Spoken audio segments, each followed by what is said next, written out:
नमस्कार, स्वागत है आप सभी का डीडी न्यूज में। आपके साथ न्यूज 10 लेकर हाजिर हूं मैं संध्या शर्मा। आइए बुलेटिन की शुरुआत करते हैं हेडलाइंस के साथ। प्रधानमंत्री नरेंद्र मोदी का सेशेल्स दौरा, guardian of the blue horizon सम्मान से हुए सम्मानित। आज भारतीय समुदाय के प्रतिनिधियों से करेंगे मुलाकात।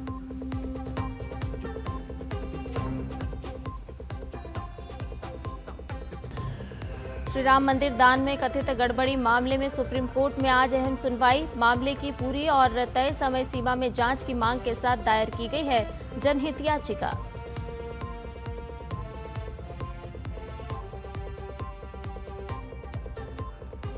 पश्चिम बंगाल विधानसभा में आज अहम विधेयक होंगे पेश। ओबीसी से जुड़े 2 संशोधन विधेयक शामिल। राज्य में यूनिफॉर्म सिविल कोड पर भी बढ़ी हलचल।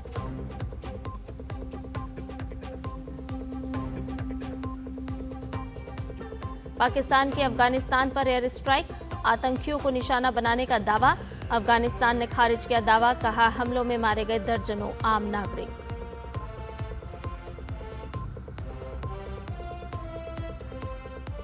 और इंजरी टाइम में स्टीफन यूसाक्यू ने गोल की मदद से कनाडा ने रचा इतिहास। दक्षिण अफ्रीका को हराकर कनाडा ने पहली बार फीफा विश्व कप के अंतिम 16 में बनाई जगह।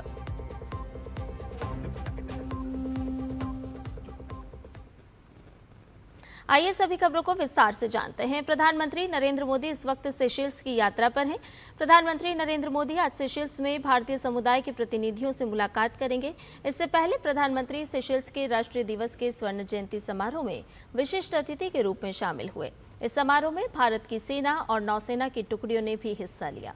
भारतीय सेना की असम रेजिमेंट की 32 सदस्यीय मार्चिंग टुकड़ी ने अपनी उपस्थिति से परेड को और भी यादगार बना दिया। इस टुकड़ी का नेतृत्व कैप्टन आर्यन एच देवलेकर ने किया। वहीं भारतीय नौसेना के युद्धपोत आईएनएस तरकश की टुकड़ी ने भी सेशेल्स के राष्ट्रीय दिवस परेड में हिस्सा लिया। इस टुकड़ी का नेतृत्व सब लेफ्टिनेंट नागदेव ने किया। 29 सदस्यीय इस दल में 3 महिला नौसैनिक भी शामिल रहीं। प्रधानमंत्री और भारतीय सैन्य दलों का सेशेल्स के राष्ट्रीय दिवस समारोह की स्वर्ण जयंती में मौजूद रहना दोनों देशों के मजबूत रक्षा संबंधों को दर्शाता है। साथ ही ये हिंद महासागर क्षेत्र में शांति, सुरक्षा और स्थिरता के लिए भारत सेशेल्स दोस्ती का भी उदाहरण है।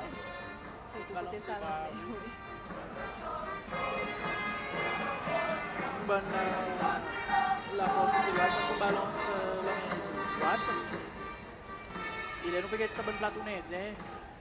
Os exames dela é do ar e os acabadinho balanço, sabe? प्रधानमंत्री नरेंद्र मोदी की सेशेल्स यात्रा के दौरान दोनों देशों के बीच द्विपक्षीय संबंधों को नई मजबूती देते हुए कई अहम समझौतों पर हस्ताक्षर किए गए। इस अवसर पर प्रधानमंत्री नरेंद्र मोदी ने कहा कि भारत ऐसे हिंद महासागर की परिकल्पना करता है जहां समुद्री सुरक्षा के साथ साथ आर्थिक समृद्धि भी सुनिश्चित हो और जहां साझेदारी का आधार देशों का आकार नहीं बल्कि आपसी सम्मान और विश्वास हो। सेशेल्स के राष्ट्रपति पैट्रिक हार्मनी के साथ प्रतिनिधिमंडल स्तर की वार्ता के बाद प्रधानमंत्री नरेंद्र मोदी ने कहा कि हमारा उद्देश्य हिंद महासागर को अवसरों का महासागर बनाना है। दोनों नेताओं ने द्विपक्षीय सहयोग के सभी पहलुओं की समीक्षा की और क्षेत्रीय एवं अंतर्राष्ट्रीय मुद्दों पर विचारों का आदान प्रदान भी किया।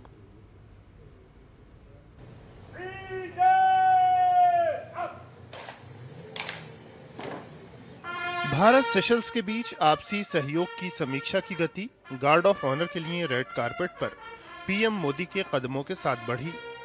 इसमें और ज्यादा तेजी राष्ट्रपति डॉक्टर पैट्रिक हार्मनी के आतिथ्य संस्कार से आई, जिन्होंने गर्मजोशी के साथ प्रधानमंत्री का स्वागत किया। दोनों नेताओं ने द्विपक्षीय सहयोग के विभिन्न क्षेत्रों की समीक्षा करने के साथ क्षेत्रीय और अंतर्राष्ट्रीय मुद्दों पर विचार विमर्श किया। दोनों नेताओं की मौजूदगी में हुई प्रतिनिधिमंडल स्तर की वार्ता के बाद भारत सेशेल्स के बीच राजनयिक प्रशिक्षण और क्षमता निर्माण, डिजिटल पेमेंट सिस्टम और वित्तीय तकनीक के क्षेत्र में स्वास्थ्य, कृषि अनुसंधान, शिक्षा और तकनीक, प्रत्यर्पण, रक्षा और समुद्री सुरक्षा और अंतरिक्ष क्षेत्र में सहयोग पर समझौते हुए। प्रधानमंत्री ने कहा कि भारत और सेशेल्स आर्थिक सहयोग, डिजिटल तकनीक, स्वास्थ्य और संपर्क बढ़ाने के लिए मिलकर काम करेंगे। हमने हमारे आर्थिक सहयोग को और अधिक रेजिलिएंट और फ्यूचर रेडी बनाने पर चर्चा की। हम दोनों देशों के उद्योगों के लिए नए अवसरों की तलाश जारी रखेंगे। भारत और सेशेल्स के बीच कनेक्टिविटी बढ़ाने पर भी काम किया जाएगा। इससे हमारे व्यापार तो बढ़ेगा ही, साथ साथ पूर्वी अफ्रीका और हिंद महासागर क्षेत्र के साथ संबंधों को भी बल मिलेगा। हमारा विश्वास है कि डिजिटल टेक्नोलॉजी दोनों देशों के बीच की दूरी को कम करने का प्रभावी माध्यम है। प्रधानमंत्री ने हिंद महासागर को भारत सेशल्स का साझा घर बताया। उन्होंने कहा कि इसकी सुरक्षा, स्थिरता और समृद्धि दोनों देशों की साझा जिम्मेदारी है। भारत ऐसे हिंद महासागर की कल्पना करता है जहां समुद्री सुरक्षा के साथ आर्थिक समृद्धि भी बढ़े, जहां हमारी साझेदारी आकार नहीं, आपसी सम्मान और विश्वास पर आधारित हो, और जहां हम हर देश के पास पास नहीं, साथ साथ चलें। Our vision is to make Indian Ocean into an ocean of opportunity. Seychelles के राष्ट्रपति पैट्रिक अर्मिनी ने कहा कि दोनों देशों ने हिंद महासागर क्षेत्र में शांति, सुरक्षा और समृद्धि के लिए सहयोग को और मजबूत करने पर सहमति जताई है।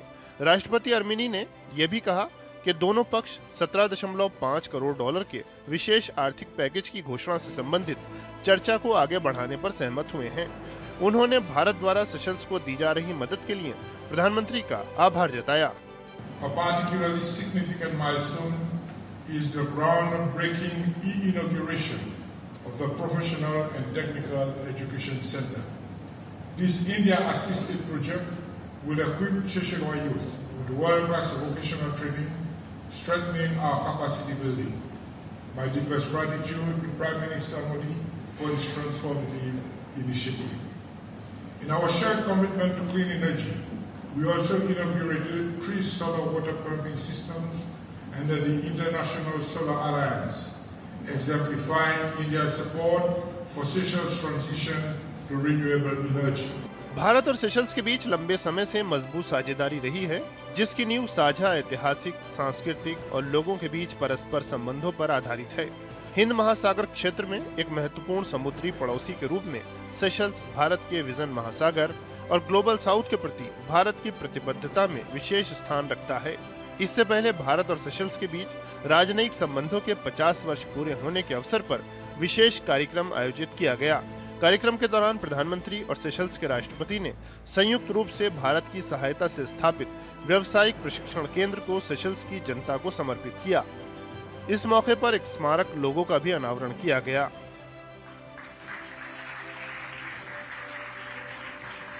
ये लोगो भारत और सेशल्स के बीच 5 दशकों की दोस्ती, सहयोग और आपसी विश्वास का प्रतीक है।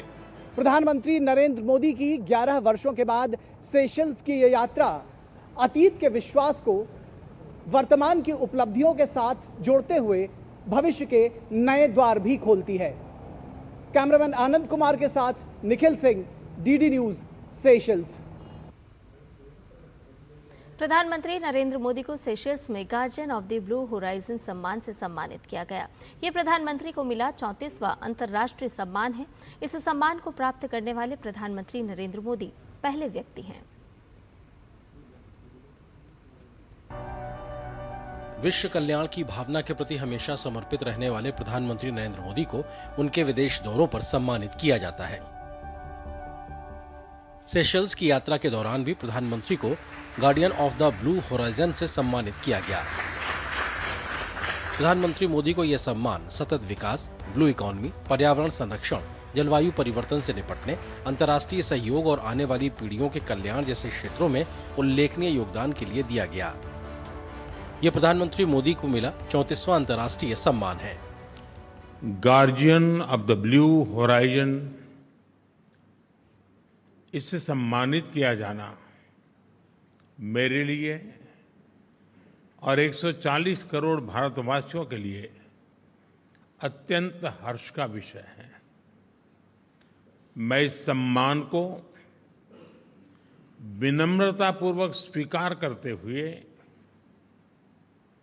उन सभी देशों को समर्पित करता हूं जो क्लाइमेट चेंज की चुनौती से लड़ रहे हैं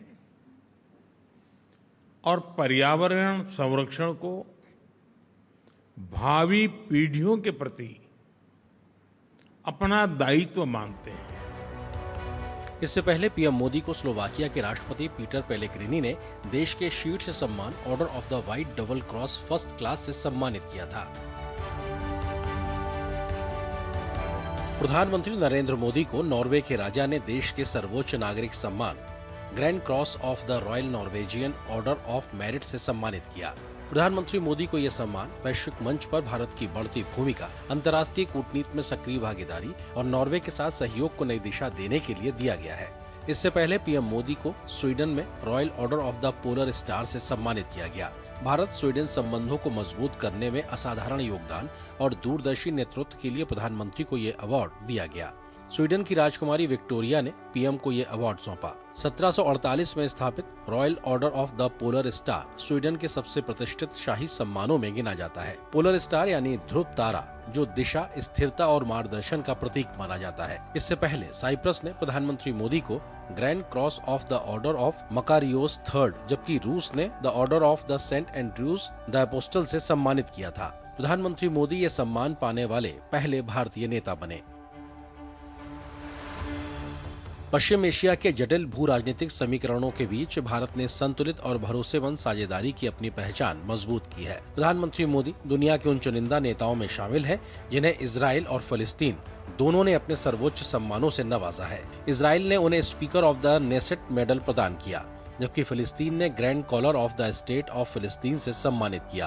पश्चिम एशिया में अन्य देशों मसलन ओमान ने ऑर्डर ऑफ ओमान, कुवैत ने द ऑर्डर ऑफ मुबारक अल कबीर और संयुक्त अरब अमीरात ने ऑर्डर ऑफ जायद से प्रधानमंत्री मोदी को सम्मानित किया है। ग्लोबल साउथ और अफ्रीकी देशों के साथ भारत की साझेदारी भी लगातार मजबूत हुई है। इथियोपिया ने प्रधानमंत्री मोदी को the great honour Nishan of Ethiopia, Ghana ने officer of the order of the star of Ghana, Nigeria ने grand commander of the order of Niger और नामीबिया ने अपने सर्वोच्च नागरिक सम्मान से सम्मानित किया। इन सम्मानों को भारत की उस भूमिका से जोड़कर देखा गया जहां भारत विकासशील देशों की आवाज को वैश्विक मंच पर मजबूती से उठाता रहा है। हिंद महासागर क्षेत्र और कैरेबियाई देशों ने भी प्रधानमंत्री मोदी को अपने सर्वोच्च सम्मानों से नवाजा है। श्रीलंका ने श्रीलंका मित्र विभूषण, मॉरिशस ने grand commander of the order of the star and key of the Indian Ocean, Trinidad and Tobago ने order of the republic of Trinidad and Tobago, जबकि गुआना, डोमिनिका और बारबाडोस ने भी प्रधानमंत्री मोदी को अपने सर्वोच्च राष्ट्रीय पुरस्कार प्रदान किए हैं। कोविड महामारी से लेकर विकास साझेदारी तक भारत की भूमिका को इन देशों ने खुलकर सराहा है। प्रधानमंत्री मोदी को दुनिया के अलग अलग देशों से मिल रहे ये सम्मान केवल एक नेता का सम्मान नहीं, बल्कि बदलते भारत की वैश्विक भूमिका की स्वीकारता है। संवाद, विकास, विश्वास और साझेदारी, यही वो चार स्तंभ हैं जिन पर भारत आज अपनी नई वैश्विक पहचान गढ़ रहा है। और शायद यही वजह है कि दुनिया भारत को अब केवल एक बड़े देश के रूप में नहीं, बल्कि समाधान और नेतृत्व देने वाले शक्ति के रूप में देख रही है। Bureau report, TD news. Seychelles के राष्ट्रीय दिवस समारोह में उस वक्त भारत के लिए गर्व का पल देखने को मिला जब प्रधानमंत्री नरेंद्र मोदी मार्च कर रहे भारतीय दल के सम्मान में अपनी सीट से खड़े हो गए।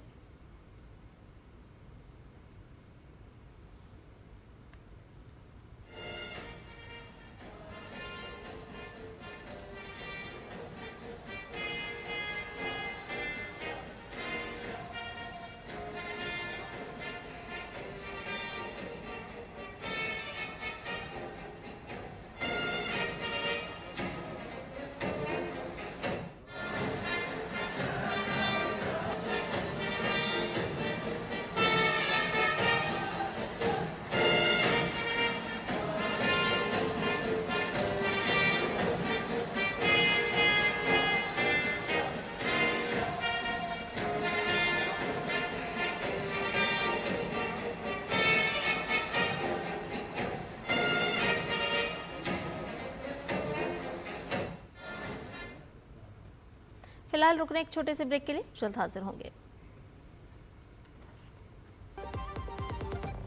खाने में मेरी क्वीन के लिए क्या है? किंग मटर पनीर, किंग बैगन भरता, king veg pulao, king palak paneer kofta. ये सब किंग क्यों?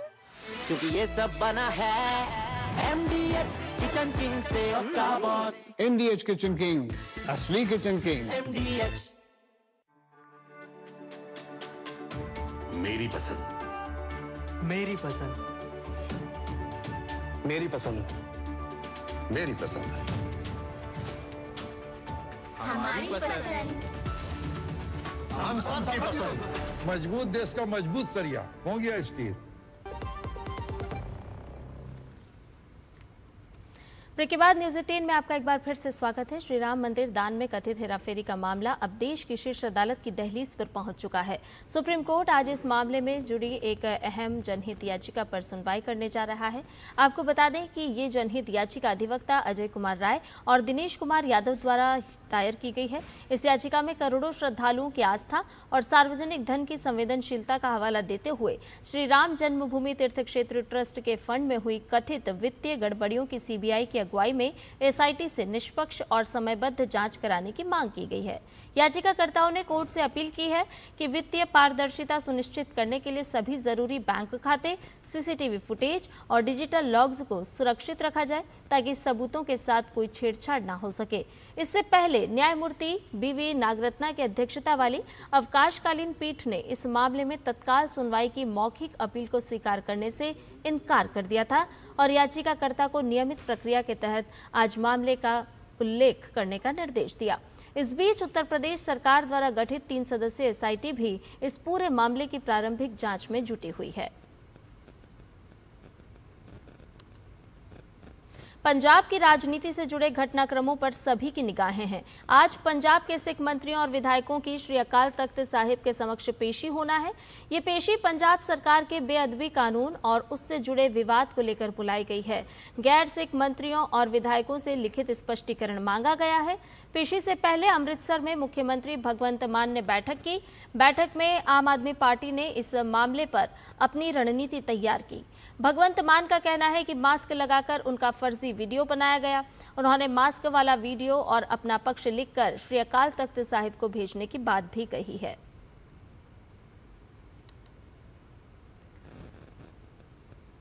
इधर पश्चिम बंगाल में समान नागरिक संहिता यानी कि यूसीसी और ओबीसी आरक्षण को लेकर बड़े फैसलों की तैयारी है। पश्चिम बंगाल सरकार आज सदन में अन्य पिछड़ा वर्ग यानी ओबीसी से जुड़े 2 महत्वपूर्ण संशोधन विधेयक पेश करने जा रही है। पहले विधेयक के तहत वर्ष 2012 में बनाए गए ओबीसी कानून में संशोधन का प्रस्ताव है। इसके जरिए ओबीसी कैटेगरी ए और कैटेगरी बी की मौजूदा अनुसूची को हटाया जाएगा और पिछड़ा वर्ग आयोग से परामर्श के आधार पर नई व्यवस्था को लागू किया जाएगा। वहीं दूसरे संशोधन विधेयक में ये प्रावधान किया गया है कि यदि किसी समुदाय को ओबीसी सूची में गलत तरीके से शामिल किया गया हो या बाहर रखा गया हो तो नागरिक सीधे पिछड़ा वर्ग आयोग के समक्ष आवेदन या फिर अपनी आपत्ति दर्ज करा सकेंगे। इसके साथ ही मुख्यमंत्री शुभेंदु अधिकारी यूसीसी का मसौदा तैयार करने के लिए एक विशेष समिति के गठन की आधिकारिक घोषणा कर सकते हैं। इस समिति की कमान किसी सेवानिवृत्त न्यायाधीश को सौंपी जा सकती है। पार्टी ने स्पष्ट कर दिया है कि पश्चिम बंगाल के अनुसूचित जनजातीय यानी कि आदिवासी समुदायों को समान नागरिक संहिता के दायरे से पूरी तरह से बाहर रखा जाएगा। साथ ही राज्य में कानून व्यवस्था को और भी अधिक सुदृढ़ करने के उद्देश्य से एक अहम विधेयक West Bengal public safety and anti social activities act bill 2026 भी आज ही विधानसभा के पटल पर रखा जाएगा।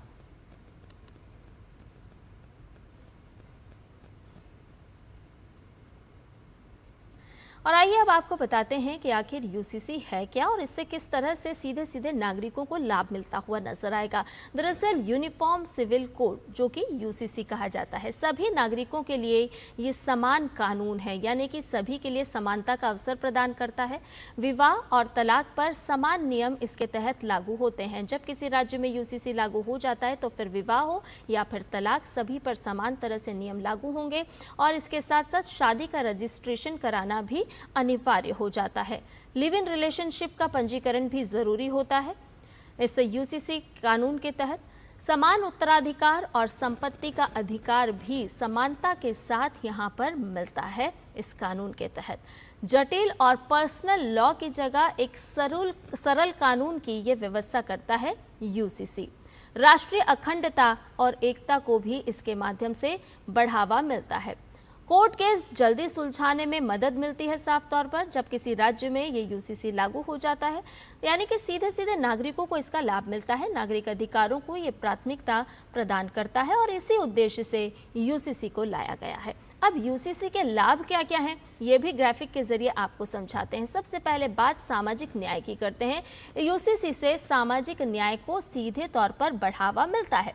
महिलाओं और बच्चों के अधिकारों की सुरक्षा यहाँ पर सुनिश्चित होती है। कानूनी स्पष्टता इसमें और भी बढ़ जाती है। कानूनी स्पष्टता आएगी जब पश्चिम बंगाल में यूसीसी लागू हो जाएगा। समान उत्तराधिकार व्यवस्था लागू होगी, यानी कि सब कुछ समानता के साथ ही प्रदान किया जाएगा। संविधान के अनुच्छेद 44 की भावना को लागू करना इसका सीधा सीधा मकसद है, ताकि यहाँ पर सभी को साथ समान व्यवहार किया जाए और सभी की समानता का ख्याल रखा जाए। राष्ट्रीय अखंडता का भी यूसीसी साफ तौर पर ख्याल रखता है और यही वजह है कि पश्चिम बंगाल अब यूसीसी को लेकर के आगे बढ़ रहा है। अब आपको बताते हैं कि आखिर क्यों आदिवासी समुदाय को यूसीसी से बाहर रखा गया है। सबसे पहले बात संस्कृति की करते हैं। सांस्कृतिक विविधता पर इसका असर ना पड़े, इसको ध्यान में रखते हुए आदिवासियों को यूसीसी से बाहर रखा गया है। धार्मिक स्वतंत्रता का यहाँ पर प्रश्न आता है और इसी वजह से इस आदिवासी समुदाय को यूसीसी से बाहर रखा गया है। आदिवासी परंपराओं में किसी तरह का कोई हस्तक्षेप ना हो और इस तरह की आशंका अगर पनपती है तो इसीलिए ये व्यवस्था की गई है कि यूसीसी से आदिवासी समुदाय को बाहर रखा जाए। सामाजिक सहमति की यहाँ पर जरूरत बहुत जरूरी है, यानी कि जब तक सामाजिक सहमति नहीं बनती तब तक आदिवासी समुदाय को इससे, जनजातीय समुदाय को इससे बाहर रखा जाएगा। पारंपरिक कानून समाप्त होने का डर कहीं ना कहीं सताता है और यही वजह है कि इस समुदाय को इससे बाहर रखा गया। सांस्कृतिक पहचान प्रभावित होने की आशंका भी यहाँ पर बढ़ जाती है और ये तमाम तरह के जो डर हैं, आशंकाएं हैं, इन्हीं से निजात पाने के लिए फिलहाल जो यूसीसी का प्रावधान लाया गया है पश्चिम बंगाल में, उसमें साफ तौर पर शुभेंदु सरकार ने यह स्पष्ट किया है कि आदिवासी समुदाय पर, जनजातीय समाज पर इसका यूसीसी को लागू नहीं किया जाएगा, यानी उन्हें इससे बाहर रखा जाएगा।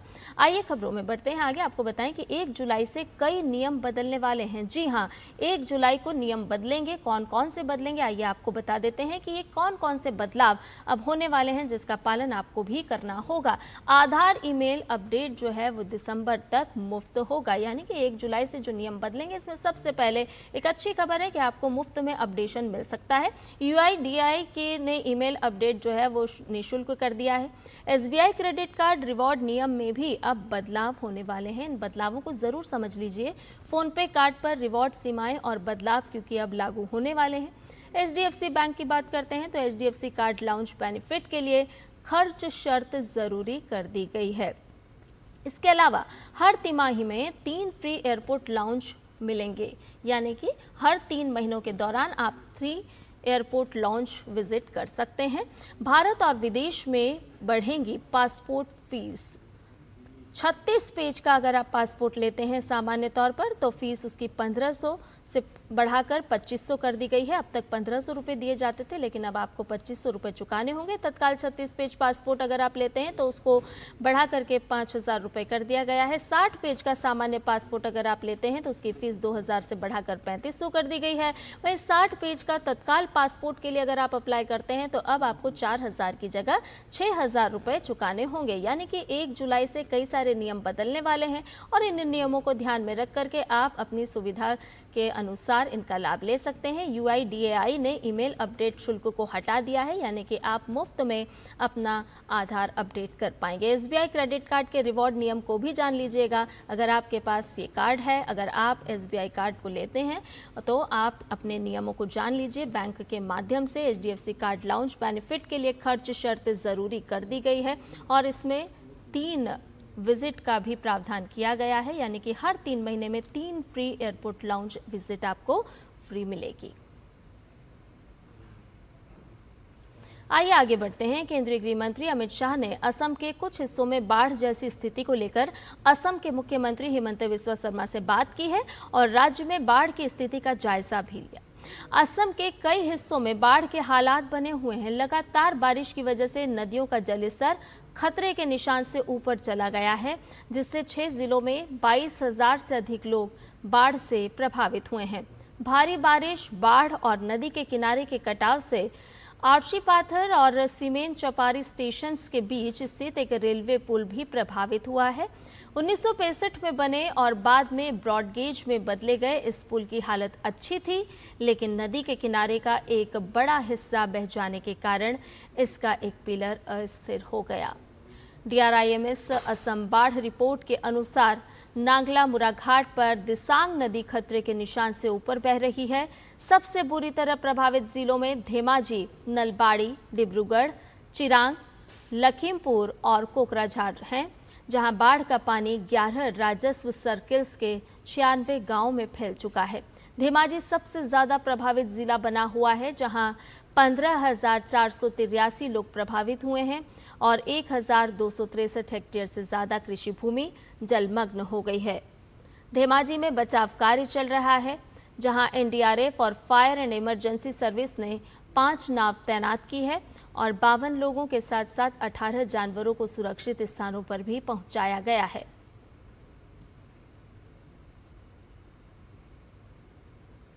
न्यूज़ 18 में फिलहाल के लिए इतना ही। मुझे दीजिए इजाजत। नमस्कार।